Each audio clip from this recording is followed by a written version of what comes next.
بسم اللہ الرحمن الرحیم۔ یہ ایک ایسا حکمران تھا جس کی ریاست میں کسی بھی اقلیت کو کوئی تکلیف نہیں تھی۔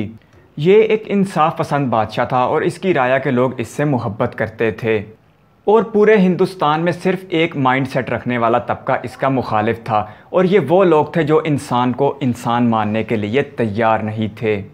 یہ ہندوستان میں بٹی ہوئی مختلف چھوٹی چھوٹی ہندو ریاستوں کے بادشاہ یعنی راجپوت سردار تھے، جن میں سے چند ایک کے نام راجپال، جے پال اور انند پال تھا۔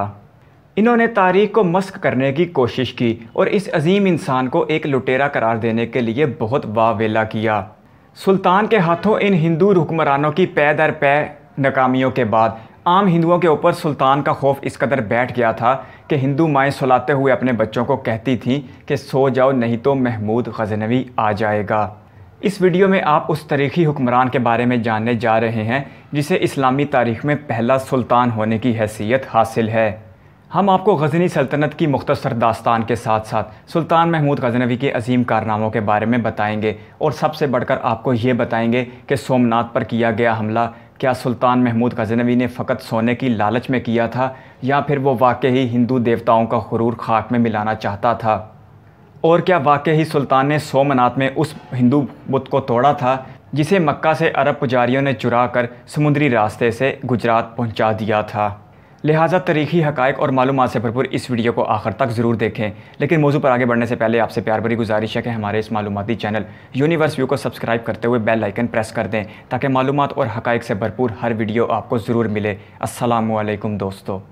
سلطان محمود غزنوی کے والد کا نام سپک الدین تھا، جو ایک ترک حکمران کے غلام تھے۔ یہ ایک مسلمان ریاست سمانی ریاست کا اختتامی دور تھا۔ اس زمانے میں سمانی ریاست کمزور ہو رہی تھی اور نتیجے کی صورت میں چند چھوٹی چھوٹی اسلامی ریاستیں وجود میں آ رہی تھیں۔ سپک الدین کا مالک ان سے بہت خوش تھا، یہاں تک کہ اس نے اپنی بیٹی کی شادی بھی سپک الدین سے کر رکھی تھی۔ انہی نیک نامیوں کی وجہ سے بخارا کی فوج میں آپ کا اثر و رسوخ بڑھنے لگا تھا۔ جب بخارا کے حاکم کا انتقال ہوا تو محمود غزنوی کے والد سپک الدین 977 عیسوی میں غزنی آ گئے اور یہاں غزنی کے مقام پر ایک چھوٹی سی ریاست کی بنیاد رکھی جو آنے والے دنوں میں اسلامی تاریخ کا ایک سنہرا دور پیدا کرنے جا رہی تھی۔ مسلمانوں میں کسی بھی قسم کے انتشار سے بچنے کے لیے آپ کے والد نے اس ریاست کو آئینی طور پر خلیفہ بغداد کے ماتحت کر دیا، اور آپ کے والد یعنی سپک الدین جب بھی کسی بڑی فوجی مہم میں حصہ لیتے تھے تو اس کی پیش کی اجازت خلیفہ بغداد سے طلب کی جاتی تھی۔ محمود غزنوی کے والد سپک الدین کا انتقال 996 عیسوی میں ہوا، اور ان 20 سالوں کے دوران غزنوی سلطنت کی سرحدیں ایران تک جان پہنچی تھیں۔ جب محمود غزنوی کے والد کا انتقال ہوا تو اس وقت محمود غزنوی ایک فوجی مہم میں حصہ لینے کے لیے ایران کے علاقے نشا پور میں موجود تھے۔ آپ کے والد کے انتقال کے فوراً بعد آپ کے چھوٹے بھائی اسماعیل غزنوی نے اقتدار پر قبضہ کر لیا اور خود کو حاکم قرار دیا۔ یہ ایک بگڑا ہوا اوباش نوجوان تھا اور کسی طور پر بھی ریاست کے امور چلانے کے قابل نہیں تھا۔ غزنی سے سینکڑوں میل دور نیشا پور بیٹھے ہوئے جب سلطان محمود غزنوی کو اس بات کی اطلاع ملی تو انہوں نے اپنی فوجی مہم کو مختصر کرتے ہوئے واپس غزنی آنے کا فیصلہ کیا۔ انہوں نے معاملے کو مفاہمت سے حل کرتے ہوئے اپنے بھائی کو اقتدار سے الگ ہونے کے لیے کہا، لیکن ان کا چھوٹا بھائی اسماعیل غزنوی کسی صورت بھی اقتدار سے الگ ہونے کو تیار نہیں تھا۔ آپ نے اپنی ریاست کے بڑوں کے مشورے سے اسماعیل غزنوی کو اپنے ہی گھر میں قید کر دیا اور خود حاکم مقرر ہو گئے۔ امور ریاست کو اپنے ہاتھوں میں لیتے وقت سلطان محمود غزنوی کی عمر صرف 26 برس تھی۔ سلطان محمود غزنوی نے ہندوستان پر 17 بار حملہ کیا۔ ان 17 بار کیے گئے حملوں میں 14 بار براہ راست جنگیں لڑی گئیں، جبکہ 3 جنگیں ایسی تھیں جو بغیر لڑائی کے ہی سلطان جیتنے میں کامیاب ہو گئے تھے۔ ان 17 جنگوں کے بعد سلطان محمود غزنوی بڑے پیمانے پر مال غنیمت کو لے کر واپس غزنی پہنچے تھے۔ اتنے بڑے پیمانے پر مال غنیمت ملنے کی وجہ سے غزنی ریاست خوشحال ہوتی چلی جا رہی تھی۔ سلطان محمود غزنوی ہر فتح کے بعد اپنی ریاست میں اضافہ کرتے چلے جا رہے تھے۔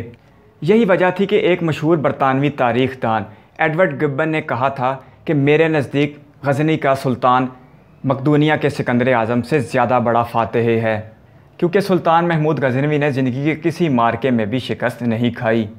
اپنے عروج کے زمانے میں غزنی سلطنت اتنی بڑی ہو چکی تھی کہ اس میں موجودہ وسطی ایشیائی ریاستوں کے کئی ممالک پائے جاتے تھے، اور پاکستان کا علاقہ پنجاب بھی سلطان محمود غزنوی کی ریاست کا حصہ تھا۔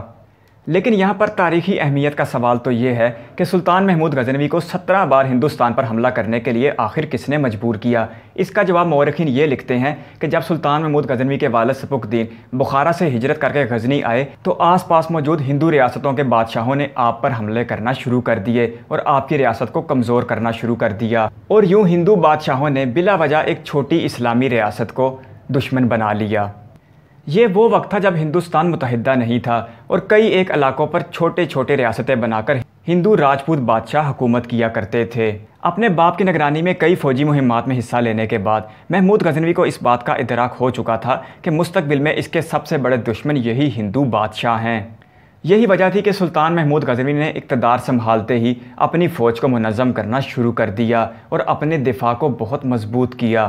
سلطان محمود غزنوی نے ہندوستان پر پہلا حملہ سال 1001 عیسوی میں کیا، جبکہ آنے والے برسوں میں سلطان محمود غزنوی اور ہندو فوجوں کا مقابلہ کابل، دہلی، متھرا، گولیور اور پنجاب کے علاقوں میں ہوا۔ یہ جنگیں سال 1026 عیسوی تک جاری رہیں۔ ان تمام معرکوں میں محمود غزنوی کو فتح نصیب ہوئی۔ محمود غزنوی ایک بہترین ایڈمنسٹریٹر تھے اور ان کی ذاتی دلچسپی نے غزنی شہر کو اس وقت دنیا کا بہترین شہر بنا دیا، جو بغداد کے پائے کا شہر تھا۔ محمود غزنوی نے شہر میں بڑی بڑی لائبریریاں، کتب خانے اور اعلیٰ عمارتیں تعمیر کی، جو شہر کی عظمت کا منہ بولتا ثبوت بنی۔ محمود غزنوی علم و ہنر کی بہت قدر کرتے تھے اور انہوں نے یہ اعلان کر رکھا تھا کہ جو بھی شخص کسی دوسری زبان سے کسی کتاب کا ترجمہ ہماری زبان میں کرے گا تو اسے اس کتاب کے وزن کے برابر سونے کی اشرفیاں دی جائیں گی۔ اس کے ساتھ ساتھ درس و تدریس کے شعبے سے وابستہ افراد کو اچھا خاصا وظیفہ بھی دیا جاتا تھا۔ غزنی شہر کی شہرت سے متاثر ہو کر اس زمانے کے فارسی کے بڑے شاعر فردوسی بھی یہاں پر آئے اور اس زمانے کے بڑے مسلمان سائنسدان ابو ریحان البیرونی بھی غزنی شہر میں ہی رہتے تھے، جہاں پر انہوں نے بہت سے سائنسی کارنامے سر انجام دیے۔ اس کے ساتھ ساتھ سلطان محمود غزنوی کی توجہ ہی کی وجہ سے فردوسی جیسے شاعر نے عظیم الشان شاہ نامے لکھے، جنہیں آج سینکڑوں سال بعد بھی اتنی ہی دلچسپی کے ساتھ پڑھا جاتا ہے۔ اس کے ساتھ ساتھ یہ غزنی شہر کی برکت تھی جس نے حضرت علی بن عثمان المعروف داتا حجویری کو پیدا کیا۔ جی ہاں، علی بن عثمان الحجویری حجویر شہر میں رہنے والے تھے، جو غزنی ریاست کے شہر غزنی کے بالکل پاس تھا، اور داتا صاحب کی زندگی کا ابتدائی حصہ اسی شہر میں گزرا تھا، جہاں انہوں نے اس زمانے کے بڑے علماء کرام سے دینی تعلیم حاصل کی تھی۔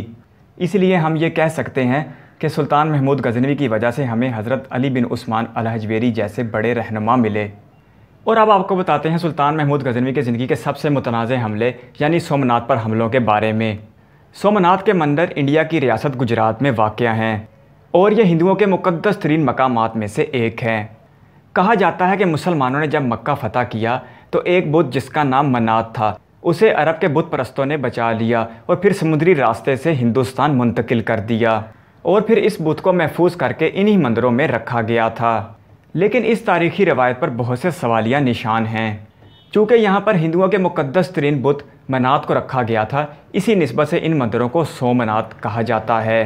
مورخین کے نزدیک بھی اس روایت میں اچھا خاصا اختلاف پایا جاتا ہے، جبکہ زیادہ تر مورخین کا خیال ہے کہ سومناتھ ہندوؤں کے ابتدائی بتوں میں سے ایک تھا، اور جس وقت اس بت کو توڑا گیا اس وقت اس بت کی عمر 3000 سال تھی۔ اس بت کی عمر کا اندازہ اس لیے آسانی سے لگایا جا سکا کیونکہ ہر سال اس بت کے اوپر ایک دائرہ لگا دیا جاتا تھا، یوں 3000 دائرے مکمل ہونے پر اس بت کی عمر 3000 سال لگائی گئی۔ عام ہندوؤں کے لیے تو یہ انتہائی مقدس مقام تھا، لیکن ہندو بادشاہ اس کا دوسرا استعمال کرتے تھے اور رایا سے سونا، ہیرے، جواہرات اور مال و زر بٹورنے کے لیے ان مندروں کا استعمال کیا جاتا تھا۔ حاصل ہونے والے اس مال و زر کو ہندو بادشاہ اپنی عیاشی کے لیے استعمال کیا کرتے تھے، یعنی اس بت کے نام پر سادہ لو ہندوؤں کو اچھا خاصا لوٹا جا رہا تھا۔ سادہ لو ہندوؤں کو لوٹتے لوٹتے سومناتھ کے یہ مندر اتنے امیر ہو چکے تھے کہ ان کے خزانے سونا اگر رہے تھے۔ ہندو بادشاہوں نے ان مندروں کی حفاظت کے لیے کئی ہزار لوگوں کو بطور ملازم رکھا تھا، لیکن ان ملازموں کے ساتھ غیر انسانی سلوک کیا جاتا تھا، انہیں اچھوت اور ناپاک سمجھا جاتا تھا، انہیں مندروں کے اندر داخلے کی اجازت نہیں تھی اور وہ صرف باہر رہ کر پیرا داری کے فرائض سر انجام دیتے تھے، جبکہ ان مندروں کے اندر بیٹھے ہوئے ہندو بادشاہ مسلمان ریاستوں کے خلاف لڑائیوں کے منصوبے بنایا کرتے تھے۔ اس کے ساتھ ساتھ مسلمان اقلیتوں پر ہونے والے مظالم کی منصوبہ بندی بھی انہی مندروں میں بیٹھ کر کی جاتی تھی۔ آپ یوں کہہ سکتے ہیں